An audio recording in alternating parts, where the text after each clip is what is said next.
سبيل الدموع سبيل مريح تنهدى يا شروع کرتی ہوں اللہ کے بابرکت نام سے جو بڑا مہربان اور نہایت رحم کرنے والا ہے۔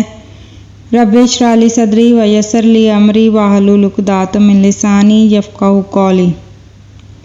ناظرین، آج کی ویڈیو میں ہم سورۃ البقرہ کی آیت نمبر 61 ٹو آیت نمبر 70 ترجمہ اور تفسیر بیان کریں گے، اور ویڈیو میں آگے بڑھنے سے پہلے آپ سے گزارش ہے کہ چینل کو سبسکرائب کریں، شیئر کریں اور بیل کے بٹن پر پریس کریں تاکہ اگلی ہر نئی ویڈیو آپ تک آسانی سے آ سکے۔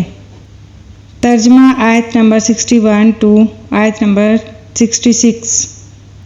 اور وہ وقت بھی یاد کرو جب تم نے کہا تھا کہ اے موسیٰ، ہم ایک ہی کھانے پر صبر نہیں کر سکتے، لہٰذا ہماری خاطر اپنے پروردگار سے مانگیے کہ وہ ہمارے لیے کچھ وہ چیزیں پیدا کرے جو زمین اگایا کرتی ہے، یعنی زمین کی ترکاریاں، اس کی ککڑیاں، اس کا گندم، اس کی دالیں اور اس کی پیاز۔ موسیٰ نے کہا، جو غذا بہتر تھی، کیا تم اس کو ایسی چیزوں سے بدلنا چاہتے ہو جو گھٹیا درجے کی ہیں؟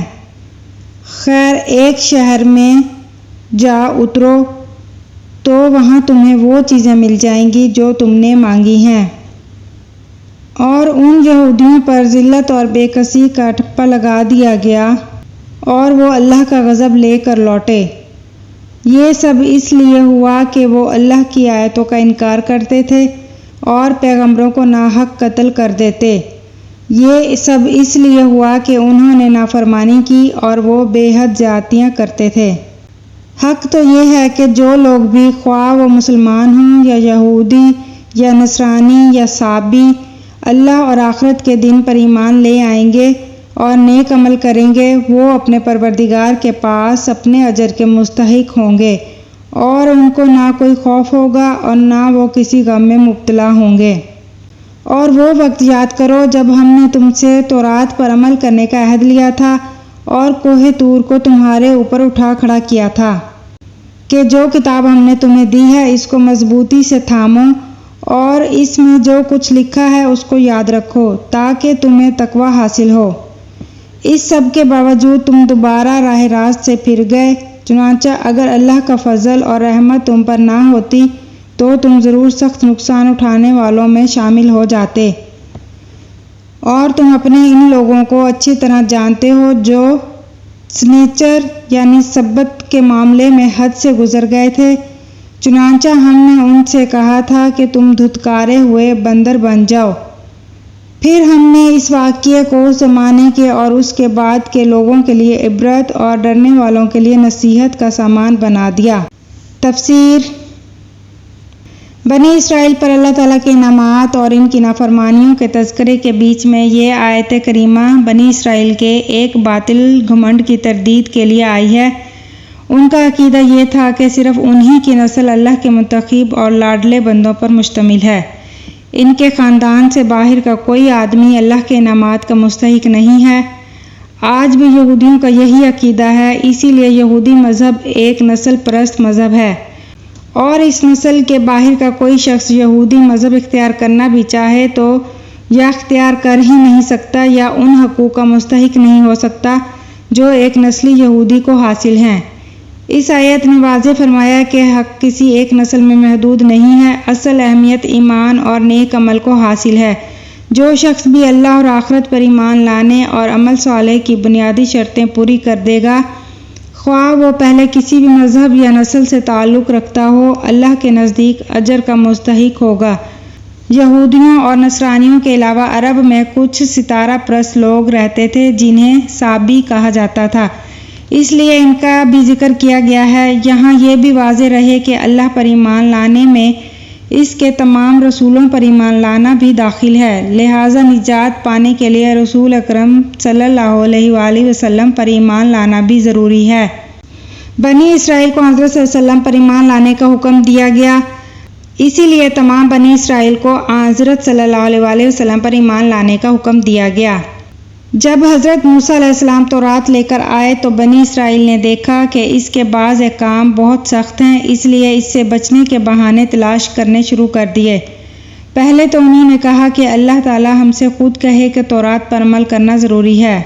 مطالبہ اگرچہ نامعقول تھا، مگر ان پر حجت تمام کرنے کے لیے ان میں سے 70 آدمی منتخب کر کے حضرت موسیٰ علیہ السلام کے ساتھ کوہ طور پر بھیجے گئے، جن کو اللہ تعالیٰ نے براہ راست تورات پر عمل کا حکم دیا۔ مگر جب یہ واپس لوٹے تو انہوں نے اپنی قوم کے سامنے تصدیق تو کی کہ اللہ تعالیٰ نے تورات پر عمل کا حکم دیا ہے، لیکن ایک بات اپنی طرف سے بڑھا دی کہ اللہ تعالیٰ نے یہ بھی فرمایا ہے کہ جتنا تم سے ہو سکے اتنا عمل کر لینا، لیکن جو نہ ہو سکے وہ ہم معاف کر دیں گے۔ چنانچہ تورات کے جس حکم میں بھی انہیں کچھ مشکل نظر آتی، وہ یہ بہانہ تراش لیتے کہ یہ حکم بھی اسی چھوٹ میں داخل ہے۔ اس موقع پر اللہ تعالیٰ نے کوہ طور ان کے سروں پر بلند کر دیا کہ تورات کے تمام احکام کو تسلیم کرو۔ جب انہیں یہ اندیشہ ہوا کہ کہیں پہاڑ ان پر گرا نہ دیا جائے، تب ان لوگوں نے تورات کو ماننے اور اس پر عمل کرنے کا عہد کیا۔ کوہ طور کو ان کے سروں پر بلند کرنے کی یہ صورت بھی ممکن ہے کہ پہاڑ کو اپنی جگہ سے ہٹا کر ان کے سروں پر معلق کر دیا گیا ہو، اور ظاہر ہے کہ اللہ تعالیٰ کی قدرت سے یہ کچھ بھی بعید نہیں ہے، اور یہ بھی ممکن ہے کہ کوئی اور ایسی صورت پیدا فرما دی گئی ہو کہ ان لوگوں کو ایسا محسوس ہوا ہو کہ پہاڑ ان پر آ گرے گا۔ مثلاً کوئی زلزلہ آ گیا ہو جس سے انہیں ایسا لگا کہ پہاڑ گرنے والا ہے۔ ممکن ہے کہ جب ہم نے پہاڑ کو ان کے اوپر زور سے اس طرح ہلایا کہ ان کو یہ گمان ہوا کہ وہ ان پر گر پڑے گا۔ یہاں یہ بات واضح رہے کہ کسی شخص کو ایمان قبول کرنے پر تو زبردستی مجبور نہیں کیا جا سکتا، لیکن جب ایک شخص ایمان لے آئے تو اسے نافرمانی پر سزا بھی دی جا سکتی ہے، اور ڈرا دھمکا کر حکم ماننے پر آمادہ بھی کیا جا سکتا ہے۔ بنی اسرائیل چونکہ ایمان پہلے ہی لا چکے تھے، اس لیے ان کو اللہ کے عذاب سے ڈرا کر فرما برداری پر آمادہ کیا گیا۔ سنیچر کو عربی اور عبرانی زبان میں سبت کہتے ہیں۔ یہودیوں کے لیے اسے ایک مقدس دن قرار دیا گیا تھا جس میں ان کے لیے معاشی سرگرمیاں ممنوع تھیں۔ جن یہودیوں کا یہاں ذکر ہے وہ غالباً حضرت داؤد علیہ السلام کے زمانے میں کسی سمندر کے کنارے رہتے تھے اور مچھلیاں پکڑا کرتے تھے۔ سنیچر کے دن مچھلیاں پکڑنا ان کے لیے ناجائز تھا، مگر شروع میں انہوں نے کچھ ہیلے کر کے اس حکم کی خلاف ورزی کرنی چاہی اور پھر کھلم کھلا مچھلیاں پکڑنی شروع کر دیں۔ کچھ نیک لوگوں نے انہیں سمجھایا مگر وہ باز نہ آئے۔ بالآخر ان پر عذاب آیا اور ان کی صورتیں مسخ کر کے انہیں بندر بنا دیا گیا۔ ترجمہ آیت نمبر 67 ٹو آیت نمبر 70۔ اور وہ وقت یاد کرو جب موسیٰ نے اپنی قوم سے کہا تھا کہ اللہ تمہیں حکم دیتا ہے کہ تم ایک گائے ذبح کرو۔ وہ کہنے لگے کہ کیا آپ ہمارا مذاق بناتے ہیں؟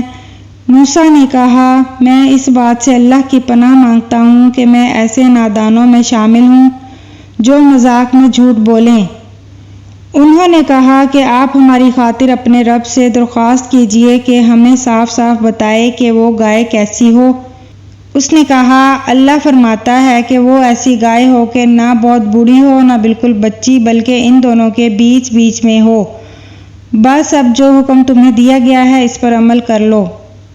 کہنے لگے، آپ ہماری خاطر اپنے رب سے درخواست کیجئے کہ ہمیں صاف صاف بتائے کہ اس کا رنگ کیسا ہو۔ موسیٰ نے کہا، اللہ فرماتا ہے کہ وہ ایسے تیز زرد رنگ کی گائے ہو جو دیکھنے والوں کا دل خوش کر دے۔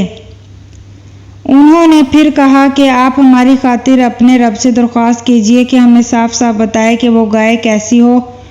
اس گائے نے تو ہمیں شبے میں ڈال دیا ہے، اور اللہ نے چاہا تو ہم ضرور اس کا پتہ لگا لیں گے۔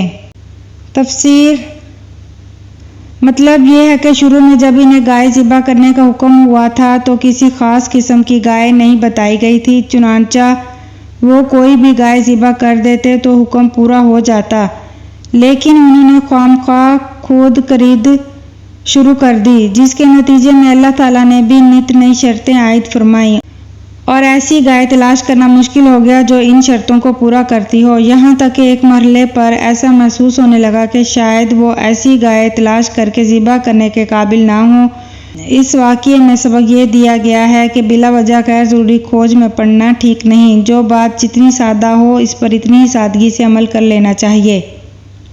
اللہ پاک سے دعا ہے کہ اللہ پاک قرآن پاک کے نور سے ہمارے دلوں ہمارے گھروں کو روشن کرے اور ہمیں اسے پڑھنے، اس کو سمجھنے اور اس پر عمل کرنے کی توفیق دے۔ آمین ثم آمین۔ جزاک اللہ خیر۔